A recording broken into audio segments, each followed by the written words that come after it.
Welcome back. All right, so today I'm going to start this playlist up. I'm going to look at playoff records of teams from the year 2000 until the year 2021. Just keep it to playoff records, and here's why. Now, I've done team histories before, so uh, team history videos. I'll throw this as an add-on to the team history videos, and we'll go from there. Because again, I did the team history videos 2 years ago, so I don't want to feel like I'm retreading all the same stuff 2 years later.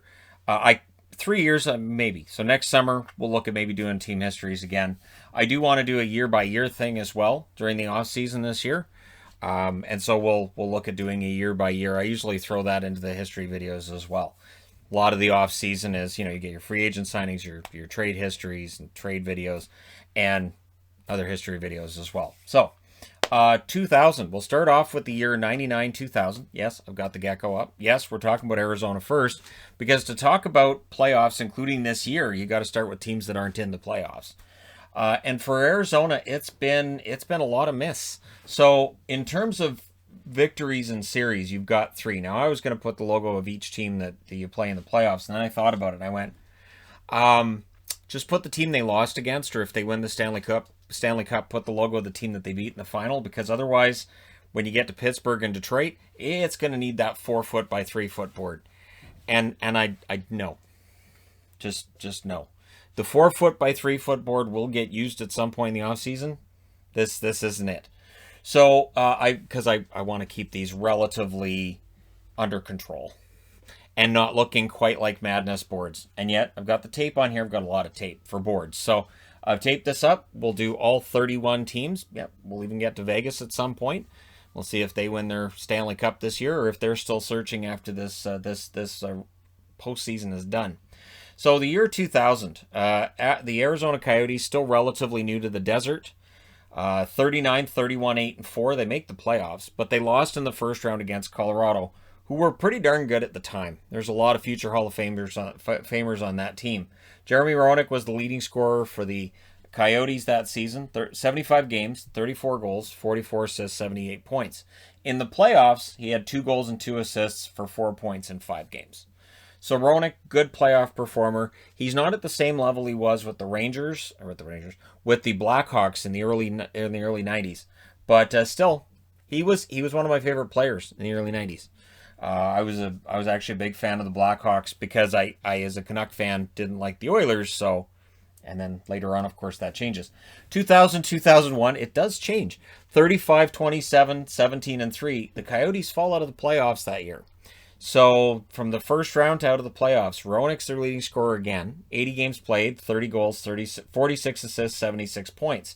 And he's still really the face of the franchise. Doan would become the face of the franchise, of course. 2001, 2002, they finished 40, 27, 9, and 6. They lost in 5 in the first round against San Jose. Damon Langkow is their leading scorer. 80 games, 27 goals, 35 assists, 62 points. He had a harder time with the scoring in the playoffs. Just the 1 goal in 5 games for Langkow. And again, Arizona goes out. But that's 2 playoffs in the first 3 years past 2000. 2002, 2003, however, they fall out of the playoffs again. 31, 35, 11, and 5. So like I said, no playoffs. Mike Johnson's their leading scorer that year. 82 games, 23 goals, 40 assists, 63 points. So again, for the Coyotes, it's been an up year and a down year. So they're due for a bounce back. They don't get it. In fact, it gets worse. 22, 36, 18, and 6 in 03-04. No playoffs, not even close.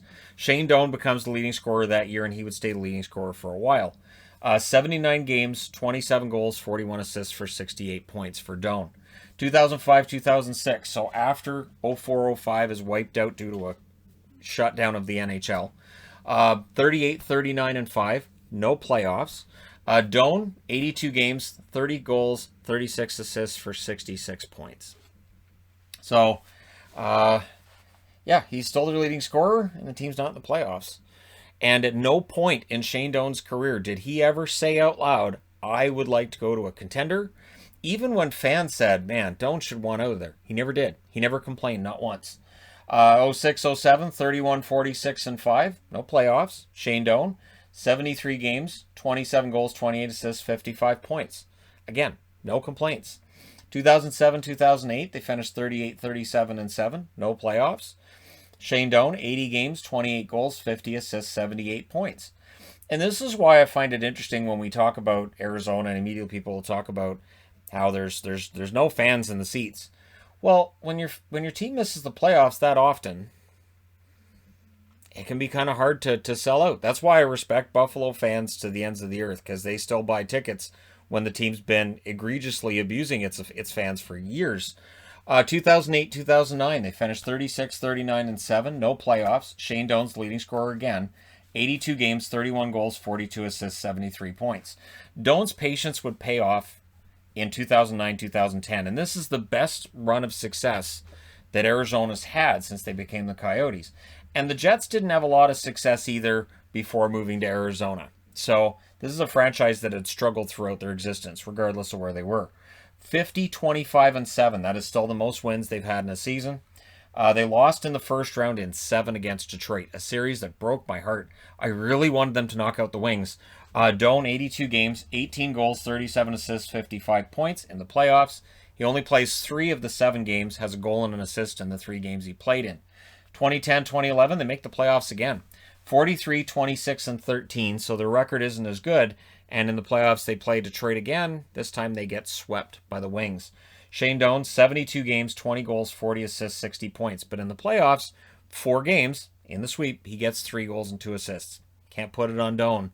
There's only so much he can do by himself. 2011, 2012, this is their best playoff run. So 2009, 2010 is their best regular season. Their best playoff run is 2011, 2012. 42, 27, and 13. They beat Chicago in the first round in 6, which was an absolute shocker. Then they beat Nashville in 5 in the next round in a matchup between 2 teams that hadn't had a lot of playoff success to this stage. And then they get to the conference final against LA, the unlikeliest conference final of conference finals. And LA was just better. That was a year that LA kind of came out of nowhere, and they ended up winning the Stanley Cup. So losing the conference final in 5 to the Stanley Cup champions to be isn't a shameful thing to have happen. Just like losing against the Wings, there's no shame in that. Losing against Colorado in 2000, same thing. Same with San Jose. You can say that for Arizona, when they get knocked out of the playoffs, it's by a pretty darn good team. So Ray Whitney was their leading scorer that year. 82 games, 24 goals, 53 assists for 77 points. In the playoffs, Whitney, 16 games, 2 goals, 5 assists for 7 points. 2012-2013, that is a lockout shortened season. And that's where the success ends. They go 21-18-9. No playoffs. Keith Yandel's the leading scorer that year, which starts a run of defensemen leading the team in scoring. 48 goals, 48 games. Yandel's good, not 48 goals good. 10 goals that year, 20 assists, 30 points. 2013-2014, still no playoffs. 37, 30, and 15 is the team's record. Keith Yandel's the leading scorer again, 82 games because he doesn't miss games. 8 goals, 45 assists, 53 points. So there's problems in Arizona at this stage. Doesn't look like they're necessarily getting better. 2014-2015, they actually get worse. 24, 50, and 8. No playoffs. Ekman Larsson's their leading scorer. So again, another defenseman here. 82 games, 23 goals, 20 assists, 43 points. 43 points leading your team in scoring. I mean, as much as it's kudos to Ekman Larsson for leading the scoring, 43 points leading your team in scoring is a pretty damning indictment for the lack of finish. And this is where the lack of finish becomes a major problem for the Coyotes, right? 2015-2016, they finished 35, 39, and 8. No playoffs. Ekman Larsson, 75 games, 75 games, 21 goals, 34 assists for 55 points. That is a stretch of 4 seasons in a row where their leading scorer is a defenseman. So, and again, 55 points, you want more than that for your leading scorer. 2016-2017, so again, good season for Ekman Larsson. You need that point-a-game player, which at this stage, Doan just isn't a point-a-game player. 2016-2017, they finished 30, 42, and 10, which was remarkable considering they had a horrible start to that season. No playoffs. Verbata's their leading scorer. 81 games, 20 goals, 35 assists, 55 points. And here we are 4 years later. The league retired. 2017-2018, 29, 41, and 12. So you're into this. They're stuck in this mediocre spot in the standings. Clayton Keller's their leading scorer, though, while they missed the playoffs. 82 games, 23 goals, 42 assists for 65 points. So Keller gives people optimism, but Keller, it feels like, has been spinning his wheels Since then, the talent's still there. There's a lot of good, talented players in Arizona. There's a reason why they're looking for a new coach. With the right coach, Arizona could turn things around. 2018-2019, they finished 39-35-8, which had to feel pretty good for them because they didn't have a 20-goal scorer. The leading scorer was Clayton Keller again. 82 games, 14 goals, 33 assists, 47 points. Keller, really, for him to be a success, 65 points he had here, that's where they want him to stay. The 14 goals doesn't get it done. So the interesting thing, too, is this is a team that was flirting with a playoff spot, and then they fall out, largely because I did a video on how they were flirting with a playoff spot, and they look pretty good. So, again, I wear that. I apologize. Many apologies to Coyotes fans everywhere. 2019-2020, yes, there are Coyotes fans. The Coyotes go 33-29-8. Now, in a normal season, they missed the playoffs. This was not a normal season, so you have 24 teams playing postseason games, right? The qualifying round, they win. They beat Nashville 3-1. Played Nashville twice, beat them both times. Arizona likes to play Nashville.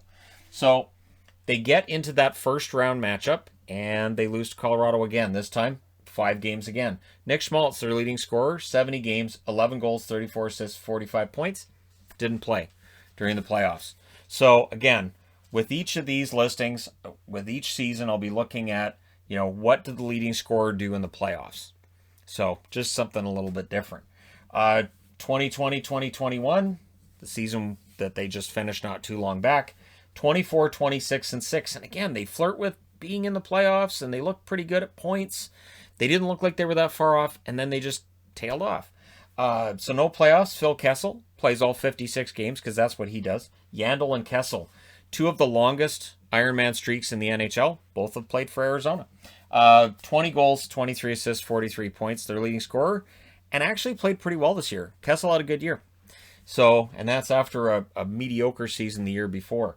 So their all-time scoring in the playoffs, Shane Doan's their leading scorer. 49 games, 15 goals, 13 assists, 28 points.